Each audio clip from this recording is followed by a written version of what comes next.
was in the late 60s and early 70s. I started working in boys' camps, Camp Afrabah and Camp Page. And I was working for a CETA program. I had just gotten out of prison. And I was in the Watts Writers Workshop. And what I would learn at the workshop about writing, I would take back to Camp Afrabah and Camp Page and give it to the youth. Everything I learned in that class, I would take when I would go to work 4 days a week there. I would take and I would teach that class. And that's when I saw the power of poetry. Who had been coming to one of my classes, this white kid, was waiting at the front gate for me when I came, and he was all anxious. And when I walked in, he said, Mr. Hamilton, you saved my life. He said, that poetry, it's opening me up, it's making me see myself. That was my first seeing how powerful poetry was and working with youth. But at the same time, the gangs were forming in South Central Los Angeles. The original gang founder was a boy named Raymond Washington. And Jamel Barnes. Tookie came along just a little later, and there were others. But I saw who these kids was. They were my partner's kids. Like when I was in the church, one of my deacons, his son ended up with life and he was only 16 years old.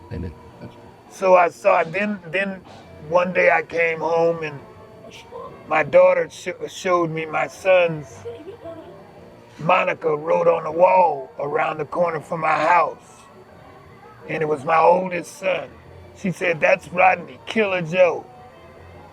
And I knew then I had to work with the gangs more. So I worked with them from then until today. We kind of know each other when we see each other. I had a lot of things that I learned from gangbangers. Like know your way out before you go in. Always, that's a lesson that they do. Always observe your atmosphere. I learned so much from them. I remember a young Tommy Wayne Anything was his name. He came up to me one day and he said, Father Amdi, he said, I love you. He said, but you got one big bad mistake in you. I said, what is that? He said, you think you can save everybody, man. I said, yeah, everybody do got a chance to be saved. He said, that ain't true.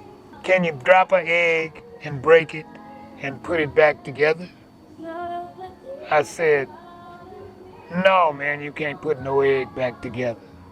He said, well, some of these people are cracked eggs, and you're trying to put them together. But that was something I learned to look at youth and who I could save, who I couldn't. And I met some that there was no saving them.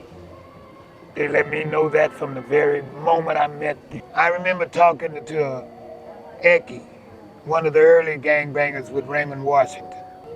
Everything that happens in the community, whether the Crips do it or not, it'll be on the news that they did it. Especially if it was violence, it would be cultivated. You'd hear about it on the radio, on the news, etc. And as I said, the gangs told me, we're not doing all that, man. It was like social engineering the development of gangs in South Central Los Angeles. It was socially engineered and it kept growing and growing until it grew all over the world. You can find Crips and Bloods everywhere. These were some very smart boys. They weren't idiots. They were trying to survive. And I remember going to the authorities and to the LAPD police department to try to get training programs for gang leaders, to teach them what leadership was about. And everybody thought I was an idiot for wanting to teach gangbangers what true, honest, noble leadership was. So, again, that comes on down to today, Right. where in the rap world, you find a lot of Well, youth that is from gangs and from violent neighborhoods, and they're really very cool kids. They're very wise, some of them, many of them, most of them. But what happens to them is they have no guidance, so, and especially if they're black youth. Black youth have no friends. They're basically ostracized wherever they're at. The Mexican cats, and I don't know what we've done to them, they don't dig us. The Asians, they don't dig us. The people who come from out the country, including Africans, they don't dig us. Everybody that comes here makes sure that we're the lowest ones in their mind.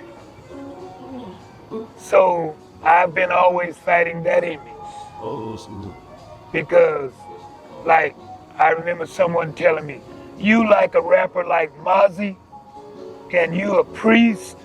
I say, yes, I love a rapper like Mozzie and I'm a priest because Mozzie has two sides like every human being does. He's got a positive side and he's got a negative side.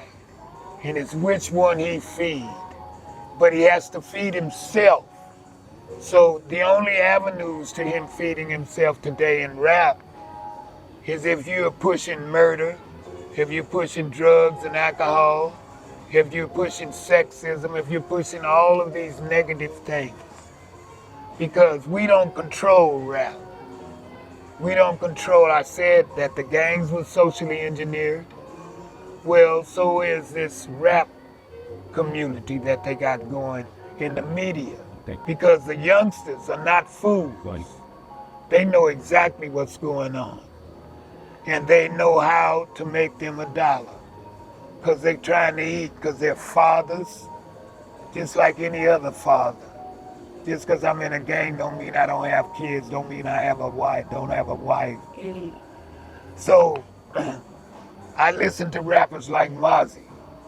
He talks about his grandmother. Well, I talked about my grandmother. That's who put me on the right track and who gave me the direction and the strength to get out here and keep trying. So I've been working with youth since I was 19 years old, and I'm 85 now. That's a lot of years. And as I said, in particular, black youth, because they have no friends. Right. Nobody is their friend. As I said, everybody who come here look at us as the lowest one. And that's the image that's being projected in the media, that we're all Snoop Doggy Dogg all over the world. Where I go, people tell me about Snoop Dogg.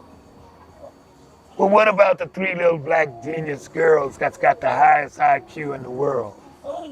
Why don't you tell me about them? Why don't you tell me about the brother who brought together the cell phone?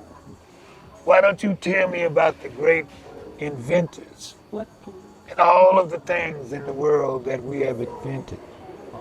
So anyway, let me get back to talking about the youth. That's when I saw how it was socially engineered into the negative. And that's where we're at now.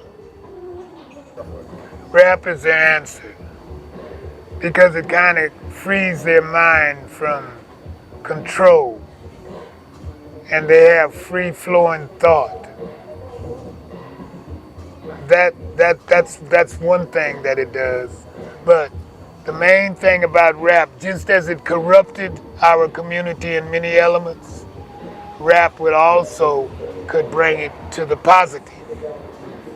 But that's being held back today.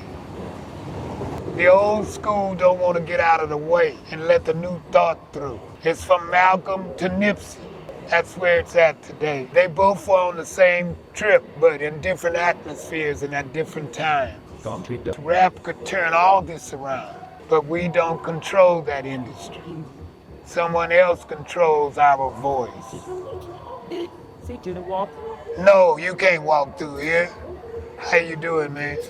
Yeah, I'm okay. How are you? Up and down, but still spinning. And let some of the positive rappers through. Like Kendrick Lamar, he has to talk in parables. You know, Mozzie has to say so many things that he doesn't like to say, but it makes money. Like certain curse words will get you more money. Because they have the people hooked into all of this with media. It's socially engineered.